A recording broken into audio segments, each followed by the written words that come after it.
The best sand for the job is found 6 nautical miles out at sea. This sand is much more suitable. It packs densely and is more resistant to wave impact.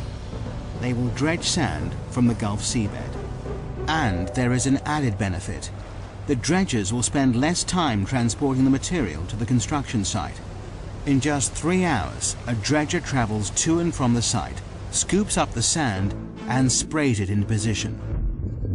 It works a 5 square kilometer area, dredging up the top meter of the sea floor. It takes less than an hour to fill the 8,000-ton tank with sand. The sand is then pumped through a pipe and sprayed into place at 10 meters per second to fill an Olympic swimming pool in 4 minutes. The process is called rainbowing. The island construction team work round the clock to keep to the tight schedule. Night and day, the island grows bit by bit. The rainbowed sand builds into a sandbar, rising up to 4 meters out of the water. But for the engineers, there are mixed feelings. Is the shape of the island progressing as planned? There was great excitement, and there was great anticipation, and a little bit of fear. Is it in the right place? With doubt cast over the construction, Dubai has a trick up its sleeve. 676 kilometers up in space.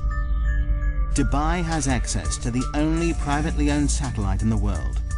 It's so powerful, it rivals those of the Russian and US military. The satellite, IKONOS, orbits the Earth, taking pictures that prove the island is totally on track, so far. It also means the Crown Prince can keep a close eye on his pet project. August 2002, a year in, and the island team is ahead of 8 kilometers of the breakwater stands firm. 8 palm fronds break through the azure seas. But it's a grueling and difficult process. Rainbowing is a common operation in land reclamation. But this is no ordinary reclamation project. There is no mold for the palm shape and no fixed points to get bearings from. The unique shape makes it a nightmare to build because the whole design relies on accuracy. This enormous structure has 56 kilometers of waterfront and almost all of it is curved. To make things more difficult, it's impossible to tell from the ground if the sand is falling in the right place. The only way to complete this task is to use state-of-the-art technology. Prior to GPS, we couldn't have done this job. There are only 2 straight lines in this project. All the rest of them are curved. It's all down to a team of 5 men who walk the perimeter of the island every day as it takes shape. It's grueling work. Summer temperatures reach a searing 48 degrees Celsius.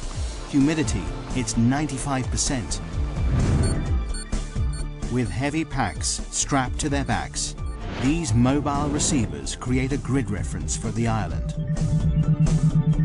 Receiving signals from space and a fixed position on land, the height and position of the sandbars is recorded. With these coordinates, dredgers can sail into the exact position and rainbow the sand with pinpoint accuracy.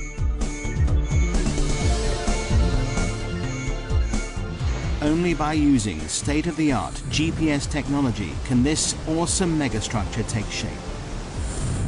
As the world watches, the Palm Island becomes a reality. At the same time, faith in this tiny emirate is restored. Post 9/11, Dubai emerges as a safe haven in the Middle East. The beaches fill up again. Business resumes. The Crown Prince's gamble to continue construction has paid off. But there is still a deadline to meet. The island must be built by 2006. Coordination between the 2 teams, one building the breakwater and the other reclaiming the sand island, is crucial.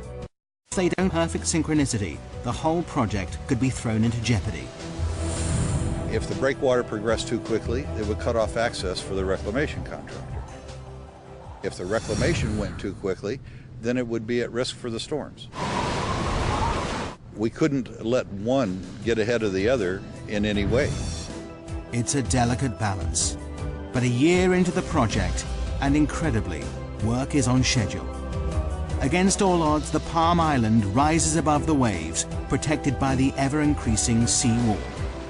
It's a symbol of engineering achievement, but the engineers' biggest challenge is still to come: how to make the island safe to build on. The majestic Palm Island is only made from sand, but sand is unstable and highly susceptible to the movement of water around it. It also takes time to settle before it's strong enough to build on. But this awesome structure will support a city of 120,000 people, and their safety relies on firm foundations. This massive sand island must be made rock solid. But how? October 2002. Dubai is building one of the world's most audacious engineering projects in the Arabian Gulf. A 5.5-kilometer island in the shape of a palm tree, made entirely out of natural materials. A year into the build, and 2/3 of the breakwater is complete. 8 kilometers of massive rocks piled 3 meters above the waves, backed by 200 meters of beach that will eventually carry 22 hotels. Behind this sea defense, the first 9 palm fronds made of sand rise above the water. Dredgers spray sand from the seafloor, a process called rainbowing, to create the first half of the 5.5-kilometer island. But building a man-made structure in the middle of the sea with only rock and sand throws up challenges every step of the way. The team constantly battle with nature as the sea erodes the work they do. We worried initially that we could actually do it, that we could place the sand where it should be, that we could place the rocks where they should be. The teams now race to finish the project. But then the engineers discover a problem that could put the whole project in jeopardy. The decision to start construction before completing the research has finally caught up with them. Coming in or going out. The sea is not circulating around this massive megastructure as they planned. The tides are not flushing the system properly. Clean water is not moving fast enough round the inner waterway. The water is in serious danger of becoming stagnant. People have paid millions for a piece of this paradise island. Green fetid water is not going to work. A solution must be. Changes must be made to the design. But all the time, the Palm Island is taking shape to the original plan. Further tests are run on the computer. Luckily, the solution is found just in time, and it's simple. The seawall must have 2 breaks in it. 2 4-lane bridges link the sections of the breakwater. These 2 openings mean enough fresh-flowing water can get into the system.